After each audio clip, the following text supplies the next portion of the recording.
Karina Mercado, and today I'll be talking about the Sunda tiger and its challenges um, in its habitat that are leading to its extinction. So let's get started. Mm, Okay, so we're going to start with the intro. So the Sunda tiger, its Latin name is Panthera tigris sondaica. That's my best try at that pronunciation. But it's a distinctive subspecies of tiger found only on the Indonesian island of Sumatra. It has an iconic orange coat with black stripes, which helps it blend into the dense forests and grasslands of its habitat. As an apex predator, the Sunda tiger plays a vital role in regulating prey populations, which helps maintain balance within the ecosystem. By controlling the number of herbivores and smaller predators, tigers ensure the health and diversity of vegetation and other species in their territory. The tiger's presence is also essential for maintaining biodiversity, as its hunting habits indirectly support the survival of many other species, including endangered prey species and plants that rely on natural herbivore control. So, what are the threats to the Sunda tiger? The Sunda tiger faces multiple threats, with habitat loss being one of the most significant. Logging and agricultural expansion, particularly for palm plantations, have led to widespread deforestation, reducing the tiger's natural habitat. The fragmentation of their environment makes it harder for tigers to find mates and adequate prey, further diminishing their survival chances. Additionally, poaching for their fur, bones, and other parts of remain a major threat, driven by the illegal wildlife trade. So those are some of the threats that they face. Moving on. So today I will be discussing the various challenges faced by the Sunda tiger at the behavioral, population, community, and ecosystem levels. I'll also highlight ongoing conservation efforts aimed to support the growth of the Sunda tiger population. And finally, I will explore how these conservation actions align with the Christian worldview. All right, so let's start with behavioral challenges. The Sunda tiger's feeding and hunting behaviors are heavily impacted by deforestation, which has reduced forest cover on Sumatra by 32% from 1985 to 2014. As a result, tigers have to hunt smaller prey or livestock, increasing human-wildlife conflict, which leads to multiple tiger deaths. Additionally, malnutrition from scarce prey also reduces the reproductive success of female tigers. Actually, it is found that 30%, there's a 30% lower likelihood of successful raising cubs when the parent is malnutrition. Okay, let's go to the next one. Population challenges. So population ecology studies how species interactions affect population size. Sorry about that.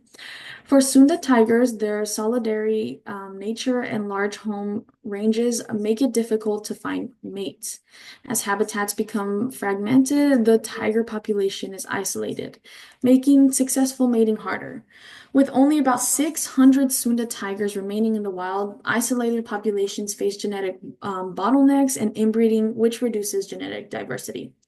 Without larger connected habitats, the long-term survival of the Sunda tigers is at risk.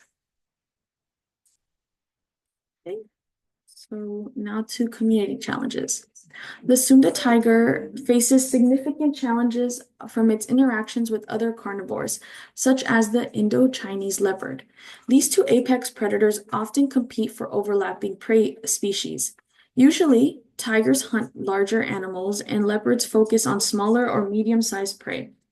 However, due to habitat fragmentation and prey depletion, the tiger is forced to rely on smaller prey, which increases the competition with leopards.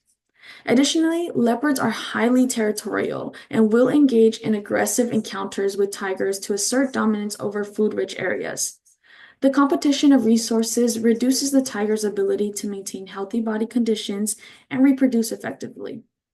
The conflicts combined with reduced prey availability can cause significant stress on tiger populations, leading to increased deaths and furthering their endangerment. Okay. So let's look at some ecosystem challenges.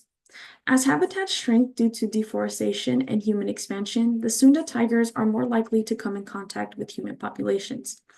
Tigers may enter villages in search of food, preying on livestock like pigs and goats, especially in Sumatra, which is where they live. In retaliation, local communities often kill tigers through poisoning, shooting, or traps. This human-wildlife conflict directly reduces the tiger population and disrupts the predator-prey balance. Apex predators like tigers are crucial for ecosystem stability, and their removal can cause major effects. Climate change is also threatening the Sunda tiger by altering its habitat conditions.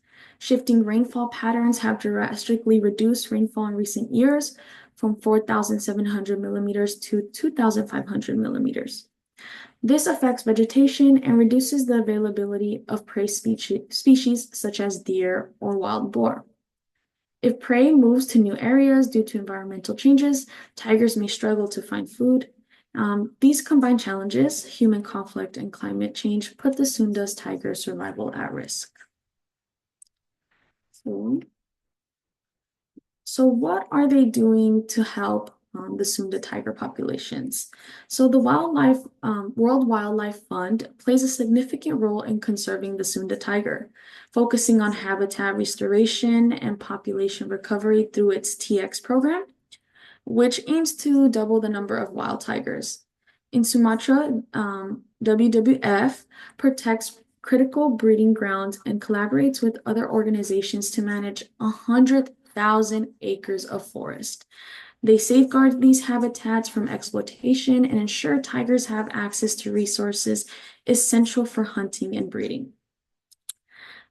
This reflects a commitment to long-term species survival and aligns with the Christian value of stewardship, which is caring for God's creation. And I went ahead and put Genesis 2:15 on here, which kind of shows that stewardship that I was talking about. I'll go ahead and read it. Then the Lord God took the man and put him in the Garden of Eden to work it and keep it. So basically, it's our job to look after God's creation, and it was his intention for us to do that and to, conserve it and just love and protect everything that God created for us. And that looks like the end of my presentation. Thank you so much for listening.